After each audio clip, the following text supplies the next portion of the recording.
nous. Et il faut déjà commencer par faire le ménage et se désintéresser de tous ces gens-là et surtout se désabonner de ces comptes pour leur donner vraiment très très peu de crédit. Quand ils vont voir qu'ils vont perdre des masses d'abonnés, ça va devenir des comptes ridicules, quoi. Voilà, ridicules. Donc je vous invite à le faire. D'ailleurs, je vais poser là-haut le post que j'ai fait. J'ai fait un tweet là, je suis un petit peu retweeté, pas beaucoup, mais j'aimerais bien que chacun puisse aller faire le ménage dans ses propres comptes et supprimer ces abonnements qui sont toxiques. C'est véreux, c'est vermoulu et en plus ça leur donne plus de crédit qu'ils n'en ont en fait dans la réalité. Alors supprimez-moi ça. Voilà, merci, c'était mon petit coup de gueule. Merci beaucoup. Merci, coup de gueule entendu. Moi, j'ai un peu lâché l'affaire avec ce coup de gueule-là, parce que vous le savez, je vous ai toujours parlé de l'entrisme, des soutiens qu'on apporte aux gens qu'on ne devrait pas soutenir. Mais bon, je me rends compte que même dans nos rangs, l'appât du follower est plus important. Enfin, il y a beaucoup d'ego, malheureusement. L'être humain, qu'il soit insoumis ou autre, reste un humain et l'ego est quand même prime parfois sur les valeurs. C'est le problème avec les réseaux sociaux. Moi, je suis sur aucun autre réseau social. C'est le seul que j'ai intégré il y a 3 ans. J'étais à l'époque, quand j'étais étudiante, sur Facebook parce que voilà, c'était bien je trouvais ça chouette à l'époque et puis bon, j'ai tout fermé il y a plusieurs années déjà. J'ai que ce réseau et je me rends compte que sur ce réseau, malheureusement, il y a vraiment ce côté fame. Ouais, j'ai un gros compte, j'ai plein d'abonnés. Et on s'est retrouvé même avec par exemple, je vais prendre l'exemple de Léa, mais c'est pas le cas de Léa, mais je me suis déjà retrouvée dans des situations de dire, tiens, Léa, au fait, t'es abonné à ce type, c'est vraiment une pourriture finie, regarde sa TL, sortir des tweets et tout. Et la personne te répond, oui, moi, je me suis abonné comme ça, j'ai pas fait gaffe. Tu retournes voir 15 jours plus tard, la personne, elle est toujours abonnée. Donc, rien à foutre, en fait. Juste parce que ça lui donne 12 000 abonnés. Et si tu fais le tri des 12 000 abonnés, il va t'en rester 3 000. Donc d'ailleurs, moi, c'est pour ça que je follow pas beaucoup et je n'utilise plus le follow back insoumis parce que au départ, je l'ai utilisé comme une conne parce que très motivée par l'idée et le concept et je trouvais ça génial. Mais très vite, j'ai vu que je me faisais des comptes s'infiltraient venaient comme je faisais des gros spaces pendant les présidentielles et que il y a plein de comptes qui s'abonnaient à moi naïve, je trouvais ça chouette et finalement, je me retrouvais avec des gens qui sont pas du tout insoumis et qui se prétendaient l'être en fait et qui après changent leur TL et au moment des élections particulièrement tu les entends sur des spaces hyper offensifs quoi. Et comme les gens voient qu'ils sont abonnés à Nina Simone ou que Nina Simone est abonnée à eux, ils se disent si Nina Simone elle est abonnée à eux, ça doit être quelqu'un de bien, alors je m'abonne. Donc du coup moi j'ai vachement de mal au follow back. Quitte à paraître conne, je préfère. J'aime bien écouter les voix. Là, tout à l'heure, je me suis abonnée à T2I, là, qui est venu. J'avais vu qu'il était abonné à moi depuis longtemps, mais j'ai pu m'abonner à lui seulement aujourd'hui parce que je l'ai entendu parler en direct et j'ai trouvé son discours cohérent et en adéquation avec les valeurs que je porte. Donc, j'essaye de faire comme ça. Mais on va relayer ton post, Léa. Merci pour ce coup de gueule que j'ai abandonné. Ça va, est de retour. Oui, excusez-moi, problème de batterie. Donc je suis d'accord avec l'entrisme. Bon, après, on peut follow effectivement des comptes avec lesquels on n'est pas d'accord. Moi, je crois que il y a des comptes que je follow alors que c'est après c'est des personnalités donc politiques. Donc oui, forcément, c'est pas la même chose qu'un arrobase, on va dire, ou qu'un kidam lambda. Et oui, il faut pas donner du gaz à ces personnes-là. Faut pas leur donner du crédit parce que justement, ils vont se sentir pousser des ailes. Je suis d'accord, Léa, mais autant on le fait pas pour les arrobases, autant il faut pas le faire aussi pour les personnalités politiques en question auxquelles ils sont rattachés et justement et qui militent pour ces personnes-là. CF tout le temps point là. Je sais pas si vous voyez de quoi je poque à Roussel Marine Tondelier et autres, parce que ouais, ça commence à être usant. À avoir toujours ce côté finalement opportuniste, et on se fait toujours avoir. Donc trahis-moi une fois, on t'a toi, trahis-moi deux fois, on t'a moi. Donc là ça fait plus de deux fois là quand même, hein. À la troisième, c'est bon, je pense qu'on a compris la leçon. Et il y a les seuls. Quand on dit seul, c'est plus dans une conception union populaire autour d'un programme. C'est pas une conception de y aller seul jusqu'au boutiste. C'est important. C'est important aussi pour les militants que nous sommes, ou les sympathisants que nous sommes pour la plupart. Ça donne du crédit. C'est-à-dire qu'on n'est pas prêt à toutes on va dire les ententes pour justement pouvoir gagner. Il faut aussi gagner avec une certaine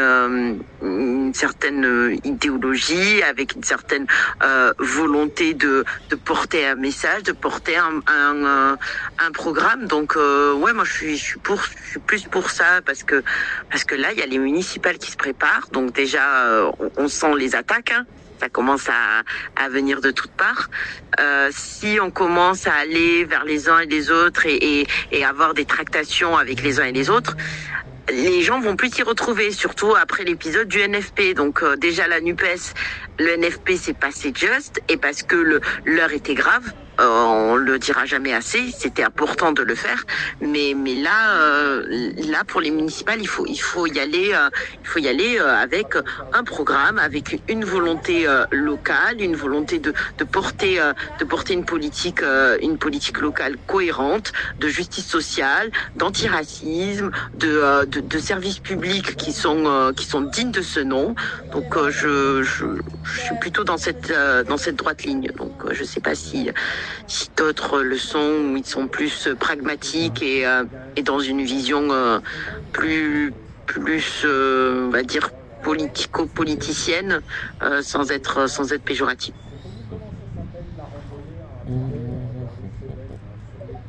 Je viens de partager un article de l'Humanité qui dit que 5 personnes qui ont menacé les magistrats dans le cadre du procès RN ont été identifiés, donc ils vont être poursuivis. Ça, c'est une bonne nouvelle. J'espère qu'ils tomberont tous. Ouais, j'aimerais bien que le Florentin, notamment là, qui fait partie du média Frontières, je sais pas quoi là, tombe aussi, parce qu'il a contribué aussi à ces appels. Les torchons, ouais, le torchon Frontières qui était anciennement Livre Noir. Et je parlais tout à l'heure du space de Amin Snoussi, que je ne retrouve pas. Pourtant, il me semblait qu'il était enregistré. J'arrive pas à retrouver sur sa TL le space. Bon, moi, j'y suis allée. Je suis pas restée jusqu'à la fin. J'y suis allée. J'étais super contente. Surtout qu'il y avait un autre space qui devait avoir lieu, notamment celui de Christine et Antoine sur l'antisémitisme, et du coup j'étais un peu embêtée, parce que quand j'ai vu le titre et les personnalités qui se trouvaient dessus, je me suis dit ouais, super. Le sujet de l'islamophobie pris à bras le corps par des élus de gauche, ça m'a vraiment attirée. Alors je remets pas en question les interventions, puisque bon. Nina, je crois que le space de Christine et de Antoine est relié à ce soir. Oui. Pas ce soir. Non, pas ce soir. Non, elle avait mis un rappel, mais la semaine prochaine. Ce sera la semaine prochaine. Mais on va relayer, on va retrouver leur dernier post. Elle est pas disponible là, cette semaine. Bon, bref, j'y suis allée, vraiment, j'étais contente, parce que le sujet me tient particulièrement à cœur, et qu'on est vraiment dans un monde là actuel en France, une situation mais catastrophique, terrible, dans un état de souffrance. Énorme, et je parle là en tant que femme de confession musulmane. Et les charges faites à l'encontre des musulmans de France sont absolument abominables, notamment depuis Rotaillot, mais bien avant évidemment, mais encore plus, puisque là carrément le ministre de l'Intérieur se permet des attaques, des menaces, et met des cibles dans le dos clairement, notamment avec son abat le voile qui est juste incroyable. Donc je m'attendais à un espace où on allait vraiment en parler et proposer des solutions, enfin des actions. Et en fait, je me suis retrouvée dans un truc, excusez-moi, pardon, j'ai rien contre les intervenants, j'aime beaucoup Amine Snoussi notamment, hein, que je suis, qui me suit et que j'admire, voilà, et j'ai rien contre Sabrina Sabahi, une élue de ELV, et Myriam Laribi, je crois, qui était aussi la journaliste qui était présente. Je n'ai absolument rien contre ces personnes que je trouve pertinentes, mais j'ai trouvé c'était un petit côté bobo, où on nous fait de la littérature, on nous dit déjà ce qu'on sait, enfin, je veux dire, nous faire un historique de l'islamophobie. Et ce qui m'a, je crois, le plus choqué, c'est ce truc de est-ce qu'on doit parler d'islamophobie ou plutôt c'était quoi le truc anti-musulman, hein, des attaques anti-musulmans, enfin qu'on emploie aujourd'hui en De racisme anti-musulman. Ouais, attends, il y a AW qui demande à monter. Donc le racisme anti-musulman, moi ça m'a gavé, clairement gavé, parce que qu'on en soit encore sur la sémantique, moi ça me gonfle vraiment. Là, c'est des gens, c'est des mosquées qui sont fermées, c'est des écoles qui sont menacées de fermeture, des écoles d'élite, hein, la seule école, le lycée Averroès notamment que j'ai en tête, le seul lycée d'excellence privé de confession musulmane qui est menacé de fermeture. Il y a eu le collège Avicenne. On a des imams qui sont, comme je pense là notamment à l'imam Abdourahmane Redouane, qui est menacé d'expulsion. Et ça dure depuis des années. Hein. On l'a vu avec la mosquée de Pessac, je crois que c'était en 2022, déjà en pleine période de Ramadan, où Darmanin était déjà sur les côtes de l'imam Abdourahmane Redouane, qui avait gagné au Conseil d'État face à Darmanin, mais ils n'ont rien lâché et ils veulent sa mort politique, ils veulent le détruire et le dégager de France. On voit les condamnations pour apologie du terrorisme. On voit notamment là le dernier post que je vous ai partagé dans le cas où Elsa Marcel défend ce monsieur palestinien qui est menacé d'expulsion pour apologie du terrorisme. Il y a Anas Kazib également. On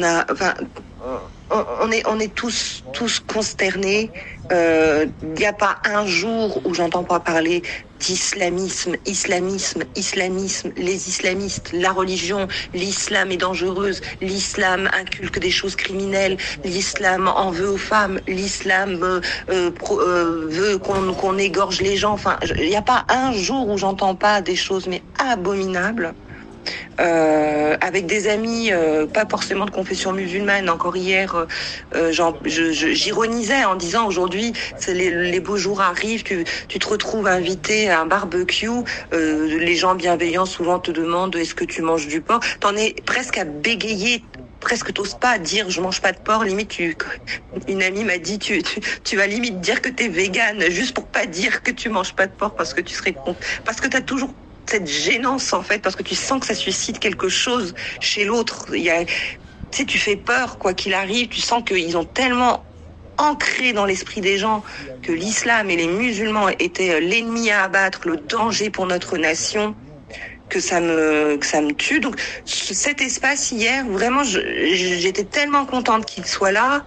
Je suis super avec tout ce qui se passe. On a tellement de choses qu'ils ont pu constater. Ça va être un espace d'échange où on va pouvoir proposer des choses, des actions concrètes. Et en fait, non, on nous a expliqué, oui, j'ai lu tel sociologue, tel machin, ça date de 1910. Et j'étais là, mais oui, mais ça, on s'en fout. Qu'est-ce qu'on va faire? Aidez-nous, help. Qu'est-ce que vous nous proposez? Vous, les élus, vous, les journalistes, vous, les sachants. Vous avez lu tous ces livres-là, ok. Tout le monde n'a pas lu les livres et tout le monde ne les lira pas d'ailleurs, puisque on sait très bien que lire des livres, c'est pas accessible à tout le monde et même comprendre, déchiffrer les livres des grands sociologues, ce n'est pas accessible à tout le monde et que voilà, j'aimerais que tout le monde lise et moi-même la première, avoir ce temps et ce luxe qu'on n'a pas. Par contre, on est dans une souffrance horrible et malheureusement, j'avais l'impression que c'est horrible. J'aime beaucoup les personnes qui animaient ce space, mais Vraiment, j'ai eu ce sentiment de bobos qui font un espace pour par papoter, quoi. Et j'étais triste, voilà. C'est mon sentiment, ça n'engage que moi. Enfin, moi et certaines personnes qui étaient présentes sur le space avec qui j'ai pu échanger, qui avaient un peu ce sentiment aussi qui étaient frustrés. On est frustrés, voilà. Et encore une fois, je n'ai absolument rien contre les animateurs, bien au contraire, qui font de belles choses et que je respecte énormément. Qu'on soit bien clair. Voilà. Sabah à W, comme vous voulez. Non, il vient d'arriver à W. Salut à W.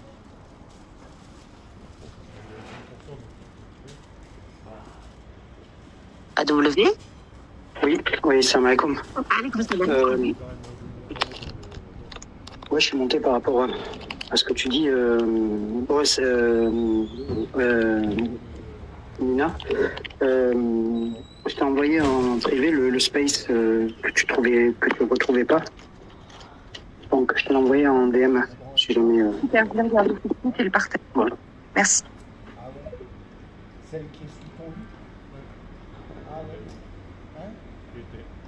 D'accord. Eh ben oui, bah oui. La chambre, ça sert, hein.